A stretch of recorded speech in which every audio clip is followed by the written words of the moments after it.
So I once heard that the strongest negotiating position is being able to walk away and mean it. It's one of my favorite quotes. So powerful. It's so powerful because it illustrates to you that if you have the ability to say no to something or walk away from something that is not serving you, then that is the strongest negotiating position you could ever put yourself in. And you see, the whole purpose of putting yourself in that position isn't just to appear strong. It's because it gives you what's known as an abundance mindset. And also, more importantly, actually, you are honoring your own respect when you are able to walk away from those situations. It gives you strength. You see, in every person's life, there always has been and there always will be situations where that person wants something to work out with someone or with a situation. But sometimes you're just gonna have to say no and walk away because the terms don't meet your needs. They don't meet what you want. And you're willing to walk away from them because you have to honor your own respect and your own integrity. It builds integrity because you tell yourself, I am not choosing this. I'm not the type of person who chooses this. And living by that, that is what integrity is. Living by your own values. You see, when I was 25 years old, I had a girl at the time. And me and this girl had talks of getting married, or so I thought. You see, the problem with this woman was, over time, she kept telling me, oh, I need space. I don't know how I feel. I'd give her the space until one day when I saw her. She told me the same thing in person. I just don't know why I'm feeling this way. I feel like I'm backing off. So at that point, I just told her, let's just end the relationship. She was like, no, I don't want this relationship to end. I still want to be in this relationship. But over time, I got sick and tired of her always saying, I need space, I don't know how I'm feeling. Because mind you, I was not suffocating her in any way whatsoever. For whatever reason, she just didn't feel as strongly as she needed to. And also, she was very emotionally inexperienced, which is the stupid story I told myself as to why I'm putting up with this behavior either way. So long story short, after that last time she told me, I just need some space. After that situation, I was like, listen, we might as well just end the relationship and that's it. But here's the problem at the time. In that situation, I wasn't actually willing to walk away. I was putting on a fake mask. And that's why I felt guilty. 2 weeks later, because I felt guilty, I reached out to her again. I tried to rekindle things. But guess what? At that point, she didn't have any respect for me because I was trying to rekindle things after I'm the one who ended it based upon her weird behavior. And then at that point, I felt like garbage, absolute garbage, because I went out of my own values and I went against my own values and did something I shouldn't do. I wasn't honoring my own respect.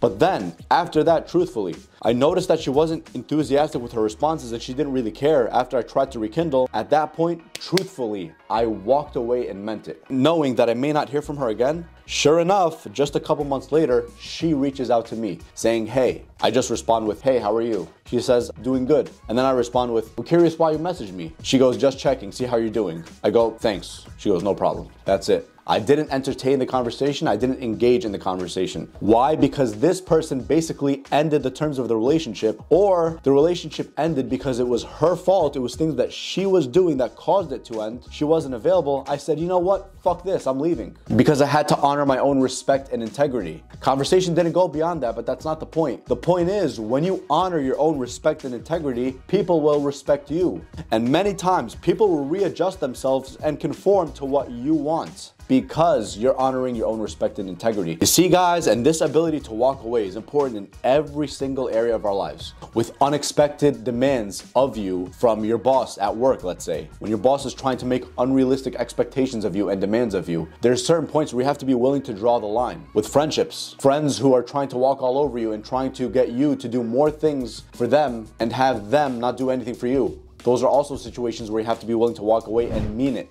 I had a situation with a friend of mine not too long ago where we would always meet somewhere in the middle, but actually that somewhere in the middle was actually closer to where he lived. But I didn't mind that because I liked going to that area. Even though it was a little closer to him, I liked going there because it was cooler. It was a cooler area. It was a change of scenery for me. And so one time not too long ago, we were supposed to meet that day, but he canceled like an hour before saying, oh man, I'm so tired. And what's funny is we were supposed to meet and I was the one who was going to teach him something in that meeting. He was the one benefiting out of the meeting, not me. So I was pissed off, but I told him, you know what? It's okay. I just kept my distance. Next time when he reached out, I told him, listen, if you want to see me again, you're going to have to come to me. You're going to have to come to my house. I'm not even going to meet you in the middle. Why? Because I'm the one offering you something for you to learn. I'm not gaining anything out of this. So sure enough, at that point, he was like, okay, I'm going to come to your house, blah, blah, blah, blah, blah, blah. And then obviously, you know, the rest is the rest. But I say that because when you draw the line like that and you're willing to walk away and say, you know what, we're not meeting today, or we're not meeting tomorrow unless so-and-so. Then they respect you. But you see, it's also not just about just being so rude and just drawing a line just for the sake of appearing tough. No, it's about not letting people walk all over you because you have respect for yourself. You're honoring your respect. You know when to draw the line.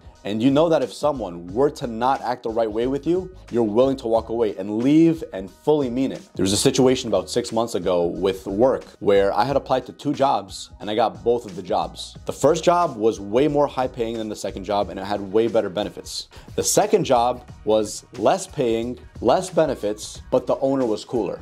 So long story short, I trained with this owner for a week and I trained with the other owner for a week. First job, again, better pay, and on paper it's better, but the problem was the owner was very anal. He was very anal about things. He always wanted to be in control, and plus on top of that, he was shit talking about the other employees behind their backs. I know it was joking because he was joking. He wasn't like super serious, but I just didn't feel comfortable in that environment. And so that first week passes. I go to the next job as a trial for a week and train with this boss. And this boss is just way cooler. He's way more chill. He's way more relaxed. We're talking about personal stuff like friends. The dynamic is different. And so the first guy gave me a job offer with pretty good pay, but I told him I'll get back to him. That was Friday. Come Monday, I still didn't respond because I did not tell him when I will give him a response by, and he didn't ask me to give a response by this day or that day. So come next week, I was training with the other guy. But that other guy I liked more. I liked the job more. It was more relaxed and he was more cool. So I didn't respond to the first guy. The first guy ended up texting me saying, hey, thanks for interviewing, but I'm withdrawing the offer from you because you took forever to respond. And after that, I told him that's totally fine. I wish you nothing but the best. And you see, guys, here's the reason why I tell you the story. I tell you the story because I was willing to walk away from the first guy, even though way better pay and way better benefits, because I had an abundance mindset. The abundance mindset allowed me to be able to walk away because I had another potential job. The first guy, he gave me a job offer already. The second guy didn't give me the job offer just yet, but it didn't matter because in my mind, I knew he was either going to give me the job or I was going to get a better job. So I had no problem walking away. I walked away from the first guy because I knew in the back of my mind, my gut feeling was like, this doesn't feel super comfortable. He's talking about other employees, other pharmacists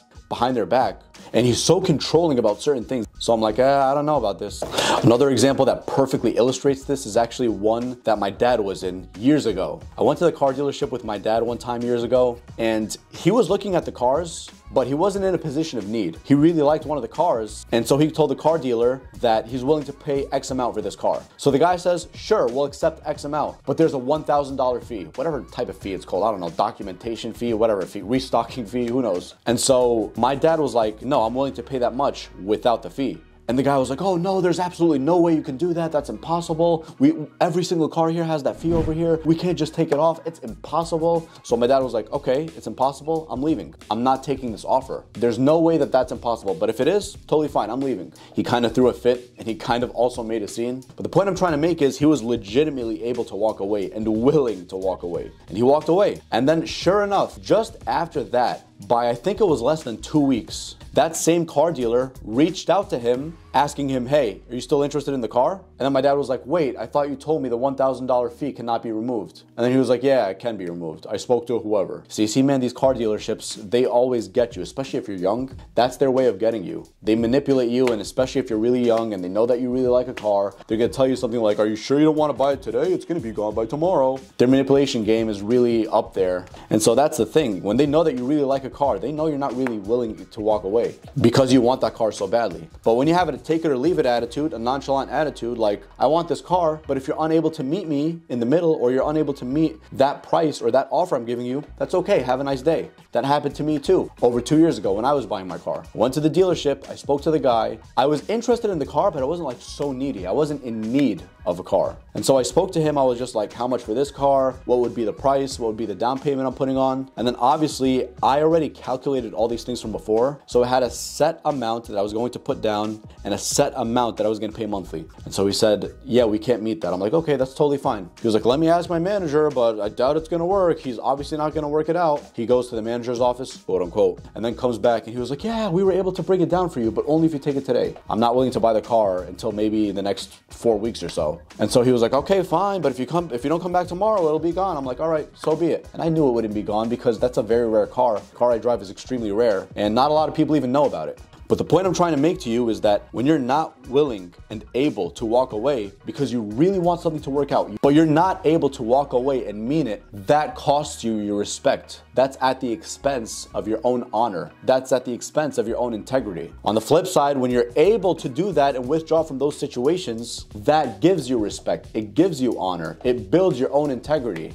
You honor your own integrity. You see, guys, it all comes down to two things: honoring your own respect and integrity, and number two is having an abundance mindset. Even if you don't physically have an abundance mindset, for example, you have another girl you could talk to if it doesn't work out with this girl. You have another car dealer you could buy this from. You have another job lined up. Always in the back of your mind, have that abundance mindset. Act as if this friend doesn't want me, that friend's gonna want me. If this friend is not willing to work it out with me, this person's willing to work it out with me. If this car dealership isn't gonna work out with me, no problem, I'll put it on hold. This car dealership a month or two later will give me a much better offer. Again, guys, it's about having an abundance mindset instead of a limited mindset. When you have an abundance mindset, you're able to walk away because you know you're not in a position of need, you're only in a position of want, as opposed to being in a position of need and scarcity, because that's all you can get. And all your eggs are in one basket, and that's truly the worst position you could ever put yourself in.